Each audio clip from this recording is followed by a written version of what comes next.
মৌলভীবাজারের কমলগঞ্জ উপজেলা থেকে আদমপুর পর্যন্ত 8.5 কিলোমিটার সড়ক কার্পেটিং সহ সংস্কার কাজের অনিয়মের অভিযোগ উঠেছে।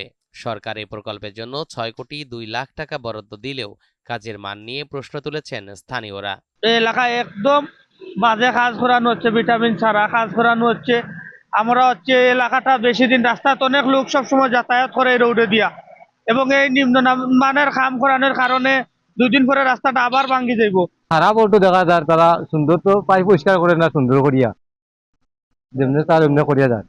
টিকবো কিনা তারা ঠিকাদার আর কন্ট্রাক্টর জানে, ইঞ্জিনিয়ার জানে কত টিকবো না টিকবো। টেন্ডারের মাধ্যমে সড়কটির সংস্কার কাজ পায় ঠিকাদারি প্রতিষ্ঠান এইচএল কর্পোরেশন। চুক্তি অনুযায়ী আধুনিক যন্ত্রপাতির ব্যবহার করে কাজ করার কথা থাকলেও বাস্তবে অনেক স্থানে সনাতন পদ্ধতিতেই কাজ চলছে। কাজ যেভাবে ধরা আছে, সরকারি ডিপার্টমেন্টের লোক আছে, তারা যেভাবে ধরা এভাবে করতেছে, আমাদের কিছু করার নাই। জনগণের দীর্ঘদিনের আন্দোলনের ফসল হিসাবে এই রাস্তাটা প্রায় 6 কোটি টাকার উপরে আমাদের জানা মতো কাজ এসেছে, কিন্তু অত্যন্ত নিম্নমানের কাজ চলতেছে। কথা ছিল যে সম্পূর্ণ পিচ উপড়ে ফেলে নতুন করে কাজ হবে, কিন্তু তারা এখানে আগের কাজগুলোকে সংস্কার করতেছে এবং নিম্নমানের বিটুমিন দেওয়া হচ্ছে। এখন শীতের সিজন চলতেছে, আগামীতে আমরা নিশ্চিত যে কিছু গরম পড়লেই এগুলা পিচ বলে যাবে। সরেজমিন গিয়ে দেখা যায় কয়েকটি স্থানে কংক্রিটের উপর বালু পরিষ্কার না করেই বিটুমিন দেওয়া হচ্ছে। পা দিয়ে চাপ দিলেই উঠে যাচ্ছে সেটি। আবারও অনেক জায়গায় পুরাতন কার্পেটিং এর উপর অল্প বিটুমিন ছিটিয়ে নতুন কার্পেটিং করা হচ্ছে। আমি বিটুমিন একুরেট দিয়ে কাজ করতেছি, এটা আপনারা প্রমাণ দেখেন, বাস্তবে কাজ দেখতেছেন আপনারা।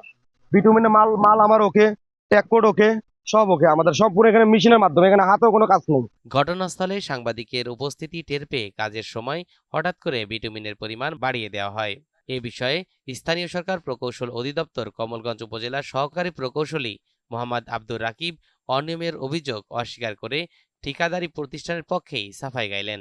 সমস্ত কিছু ইকুইপমেন্ট আমরা ব্যবহার করতেছি এখানে, paper machine, tyre roller, road roller, plant, সবকিছু মিলে ইত্যাদি মিলে আমাদের কাজ এসপির মতন চলছে এবং বিটুমিনের পরিমাণ আমরা পরিমাপ করে দিয়েছি। এখানে সার্বক্ষণিক 2 জন আমাদের কাজে সহকারী থাকেন এবং সেই অনুযায়ী কাজ হচ্ছে। আমরাও সবসময় সার্বক্ষণিক তদারকি দেখতে থাকি, ফিটনেস প্লাস বিটুমিনের পরিমাণ, কাজের ফিনিশিং সবকিছু মিলে আমাদের কাজ এসপি অনুযায়ী চলছে। এ বিষয়ে কমলগঞ্জ উপজেলা নির্বাহী কর্মকর্তা মোহাম্মদ আসাদুজ্জামান বলেন, কাজে অনিয়ম পাওয়া গেলে ঊর্ধ্বতন কর্তৃপক্ষের সঙ্গে আলোচনা করে ব্যবস্থা নেওয়া হবে। আপনাদের দেওয়ার তথ্যটি আমি পেয়েছি। আমি উপজেলা ইঞ্জিনিয়ারের সাথে কথা বলে এবং প্রয়োজনে এক্সিএম সাহেবের সাথে কথা বলে ঠিকাদার যে নিম্নমানের কাজ করছে সে বিষয়ে প্রপার ব্যবস্থা নেওয়ার জন্য অনুরোধ করব। এছাড়া আমিও বিষয়টিকে মনিটর করবো। আমাদের কমলগঞ্জে কোনো নিম্নমানের কাজ যাতে না হতে পারে এজন্য আমাদের প্রশাসন তৎপর থাকবে। সরকারি সকল কাজ সঠিক তদারকির মাধ্যমে মানসম্মত ও ব্যবহার উপযোগী করলে সুফল পাবে স্থানীয় জনসাধারণ।